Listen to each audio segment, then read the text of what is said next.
Some of you may be wondering why I built the Talon a long time ago and you still haven't seen me fly it. Why are you not recording? Why are you not recording? This is the Karearea Talon video.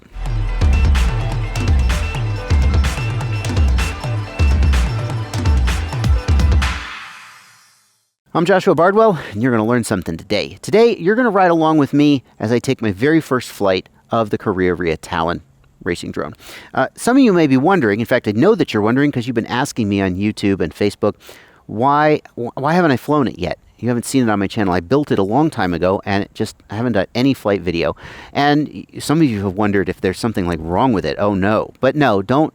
There was something wrong with it, but it wasn't the frame, at least not as far as I know. I think it was the ESCs. The ESCs I put on it were some, actually, accidentally, unbeknownst to me, they were some pre-production ESCs that were sent to me, and I think they had an issue. Whenever I would spin the motors would kind of tick and twitch.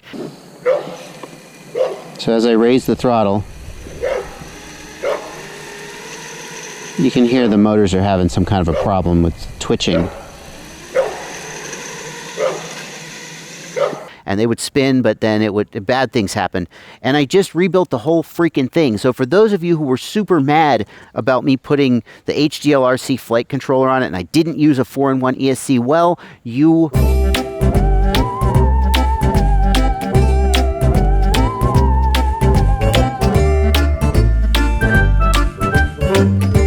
Battery for this is going to be the Thunder Power Adrenaline 1600 milliamp hour battery. If that can't make this quad happy, I don't know what will. These are some beastly motors, 2207. I have no idea how many amps they're going to pull, but I feel like it's probably going to be a lot. I do have the current sensor calibrated. I haven't manually calibrated it, but I put in the number that they say is the right number for, so I think the amp readout should be pretty close to correct. And let's go. Let's plug this in safely, holding it from the bottom. And let's go. Whatever. Don't do that. These motors are so powerful that the motor beep is really strong, and I worry about it overheating the motors.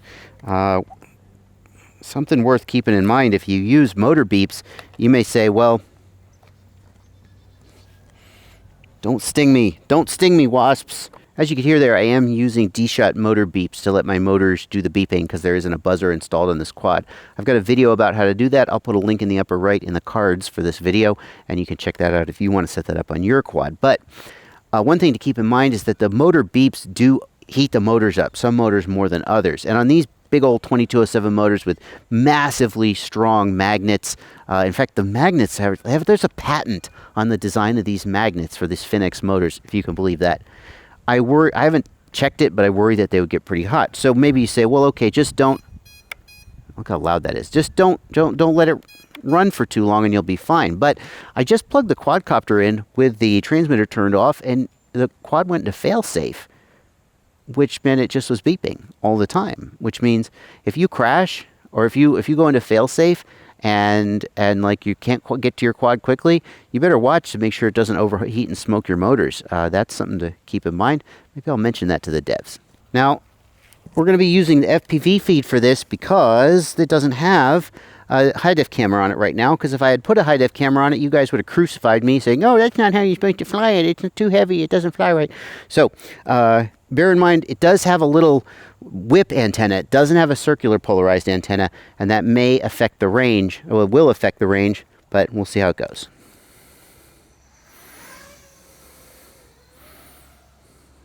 Now, I believe this is race rates.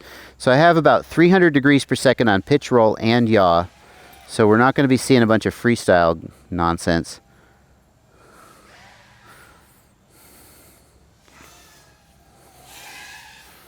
It'll take me a minute to adjust to them. Like I said, well, it's fast as shit. It's, I got about 40 degrees of up tilt. I think it feels fast for that amount of up tilt. I typically fly closer to 35.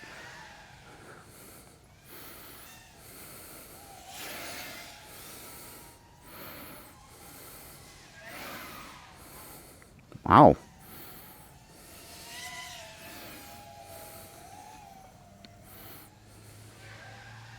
How are the amps doing? Look down at the OSD and hit a branch. We're cruising at about 30 amps. Punch out, easily 100 amps. I heard a little whistle there. Let's check that again. Jesus.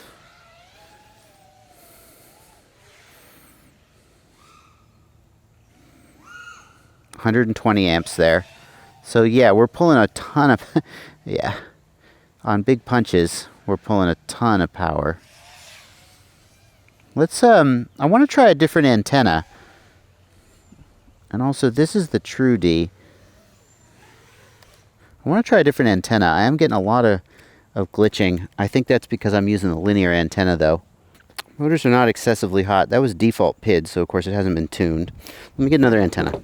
So now we're going to switch from this little whip antenna to a Triumph on this SMA. And certainly that is one nice thing about the MMCX connector on this Matek F405 flight controller. It makes it very easy to switch between like a regular SMA pigtail if you want it, or a dedicated little whip antenna or something if you want it. Probably the best case scenario would be to get an antenna like they make an Axie antenna, Lumineer Axie, with a UFL connector just soldered directly to it. So there's no, it's just a pigtail with an Axie on the end. And I think they make, but I'm not 100% sure, another one with a MMCX on it. That would be kind of cool. I don't know why more people don't do that. Damn it. I don't know why more people don't do that. I'm actually not a massive fan of this style of mounting the antenna. One reason is that it's really hard to tighten it down without twisting it. If you do it, the best way to do it is with actually two. One to hold, one wrench to hold the nut on bottom so you don't twist the coax, and one to screw it down on top. But don't go crazy with it, because this is brass and it's a very soft metal and it's really easy to strip it. But if you don't do it super tight, it'll work loose. It's really like not my, I really don't like mounting antennas this way. The other thing is that with the antenna sticking straight up, then it's more prone to getting whacked off in a crash. So I really prefer the antenna to be sticking straight out the back. Yeah, good. Yeah, hopefully having this 3D printed part, which is a part of the GoPro mount, I've installed just this one part. Hopefully that'll help protect it a little, but if you're pitched forward, no, it's just going to get knocked off and busted off. It really seems like an oversight in this otherwise really well-designed frame. I can only guess that because they're catering to racers, most of them are using little antennas, like they'll have the Axie just hanging off down here or something with a zip tie, and then not many people are actually installing an antenna this way. But in order to see how good the Matek F405 video transmitter is, I'm going to go ahead and do that. There are no good choices for battery today. I've got these Infinities, which are they're great batteries. In fact, they're on my Ultimate FPV shopping list as one of the budget batteries I recommend. The other one is CNHL, which are a little bit big and a little bit heavy, but great performance for money if you don't mind the weight. So I've got these, and they're great batteries, but they're kind of old. They have, I don't know, tons of cycles on them. And then this is an SMA True Spec, which is also a really great battery, but also getting a little old. So you can, I don't know if you can see, but it's kind of puffed. It's a little pillowed.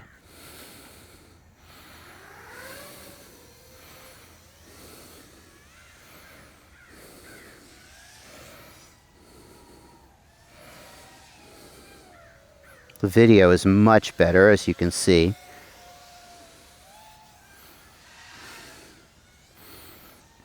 I still am not used to these rates. I'll get there.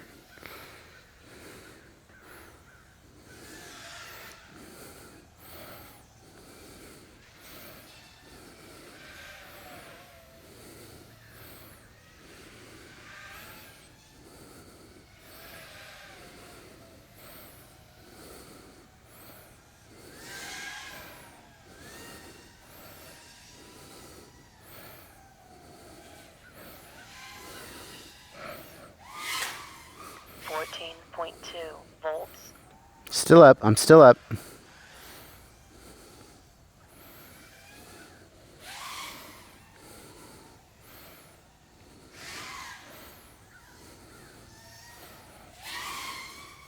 Oh, had a little twitch there. Had a little twitch there. Did you see that twitch to the left? That's a motor having a problem. Let's check for overheating motors real quick. Let's just make sure, because for one of the first signs that the motor's overheating is that it'll start to desync slightly like you saw there. That little twitch to the left. I'm going to check the left side motors. They are not hot, so I don't know. But, yeah. And this is a good ESC. The ESC should not be struggling. This is a Speedix, no, Aikon. This is an Aikon 4-in-1 30 amp SEFM, SEMF. So really solid ESC in my experience. The only thing you need to know about it is don't use the 12 volt regulator. It's terrible.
Interesting. You give it a little throttle and it really sort of tightens up.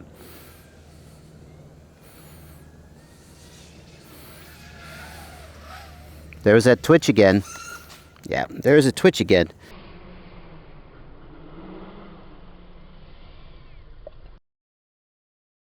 Yeah, this is either the motor is twitching or the ESC, or yeah, it's not good.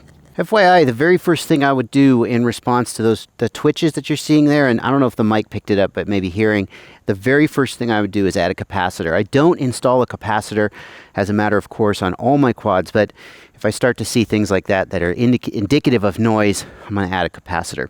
The flight controller is soft mounted, and the F405 flight controller, the F405 all-in-one from Matek, has had a ton of issues with noise, and you basically have to add capacitors for the F405 all-in-one on every build. But the non-all-in-one that I'm using, the regular F405, doesn't have the same reputation for noise. Nevertheless, maybe it's because of the really powerful magnets on these motors, perhaps, I don't know. But bottom line is, we're going to add a capacitor. Yeah, definitely. As for how the Talon flies, well, again, my first 3 packs through it, my initial impression is very positive. It does, it seems faster than the amount of up tilt it's got should be. I fly with 40 degrees of up tilt. I know what that feels like. And it's not the motors. It's not the powerful motors. Powerful motors will make a quad accelerate harder, but the actual speed of the quad, if you're at a certain up tilt, you got so much thrust to maintain your weight. It takes a certain amount of thrust to keep you in the air, and as long as the motors make that much thrust, then the amount of speed you get is a function of, well, one thing is a function of is air resistance. So that certainly is consistent with the claim that, there's a wasp right there, damn it. It's certainly consistent with the claim that the Talon has great performance because of low air resistance. I also found it seemed to really lock into the turn when I was doing the sharp turns around the flagpole. When I would push the throttle, instead of kind of wanting to swing wide, it really seemed to kind of lock in and go.